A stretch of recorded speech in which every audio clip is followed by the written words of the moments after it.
Hello friends, Mamun's কিচেনে তোমাদের সকলকে স্বাগত। আজ আমি হাজির হয়েছি প্রায় প্রত্যেক বাঙালির ভীষণ পছন্দের মাছের রেসিপি নিয়ে। আমার আজকের রেসিপি ইলিশের তেল ঝাল।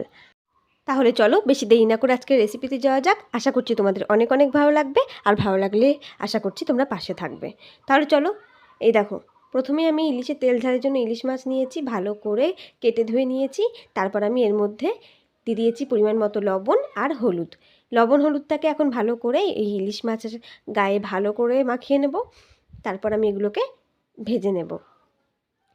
তো লবণ হলুদটাকে ভালো করে মাখিয়ে নিতে হবে, যেন লবণটা ভালোভাবে মাছের ভিতরে ঢুকে, সেরকমভাবে মাখিয়ে নিয়েছি। এরকম মাখিয়ে নেওয়া হয়ে গেছে। এখন আমি এগুলোকে একটু ভালো করে একটু লাল লাল করে ভেজে নেব।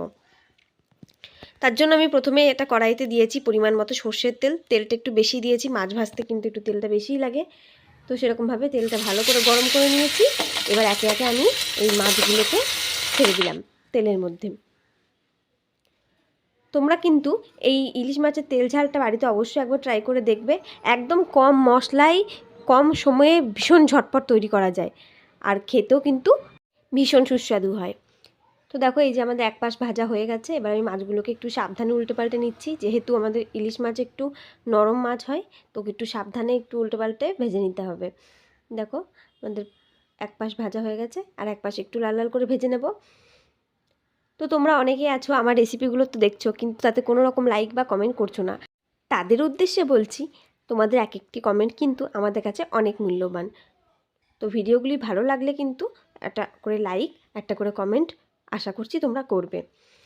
তো তারপরে দেখো, মাছ ভাজা হয়ে গেছে, মাছগুলো তুলে নিলাম। এবার আমি ওই তেলের মধ্যে দিয়ে দিলাম হাফ চামচ মতো কালো জিরে। আর এটা কিন্তু কালো জিরে ফোড়ন দিয়েই করতে হবে, তাহলে খুব সুন্দর একটা গন্ধ বের হয়। তো ভাজা ভাজা করে নিয়েছি একটুখানি কালো জিরেটা। তারপর এখানে আমি একটা মশলা তৈরি করে নিয়েছি। এখানে মশলার মধ্যে রয়েছে কাঁচা লঙ্কা আর সাদা সর্ষে, একসাথে ভালো করে বেটে নিয়েছি, একটু মিহি করে বেটে নিয়েছি। এবার এই তেলের মধ্যে দিয়ে ভালো করে কিছুক্ষণ কষিয়ে নিলাম। এবারে এর মধ্যে আমি দিয়ে দিচ্ছি এখন পরিমাণ মতো লবণ, আর দিচ্ছি সামান্য একটু হলুদ গুঁড়ো। এখন এই লবণ হলুদটাকেও মশলার সাথে ভালো করে মিশিয়ে নিতে হবে, আর একটুখানি কষিয়ে নিতে হবে মশলাটা, যেন কোনো কাঁচা গন্ধ না বের হয়। তখন আমাদের মশলাটা থেকে তেলও বেরিয়ে এসছে। এখন আমি যেই বাটিতে মশলা রেখেছিলাম সেই বাটির মধ্যেই এক বাটি মতো জল নিয়ে আমি এই যে মশলার মধ্যে দিয়ে দিলাম। তারপর জলটা দেওয়ার পরে একটু ভালো করে একটুখানি মশলার সাথে জলটা ভালো করে মিশিয়ে নিলাম। এবার এটাকে কিছুক্ষণ ফুটতে দেবো।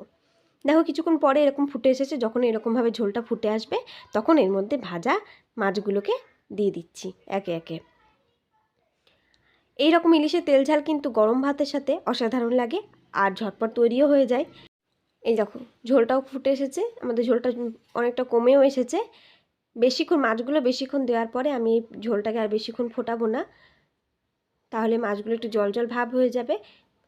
হালকা কিছুক্ষণ ফুটিয়ে নিয়েছি। এখন আমাদের ইলিশের তেল ঝাল কিন্তু একদম রেডি হয়ে গেছে। তো ফ্রেন্ডস, দেখলে তো কত সহজে আমি আজকে ইলিশের তেল ঝাল রেডি করে ফেলেছি। এরকমভাবে তোমরা একদিন অবশ্যই ট্রাই করে দেখতে পারো। আশা করছি তোমাদের অনেক অনেক ভালো লাগবে। আমার রেসিপিটি ভালো লাগলে অবশ্যই একটা লাইক কমেন্ট শেয়ার করে দিও।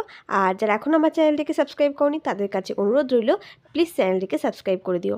আজকের মতো এই পর্যন্তই। দেখা হচ্ছে নতুন কোনো দিন নতুন কোনো রেসিপি নিয়ে। ততদিনের জন্য তোমরা সুস্থ থেকো, ভালো থেকো। ধন্যবাদ।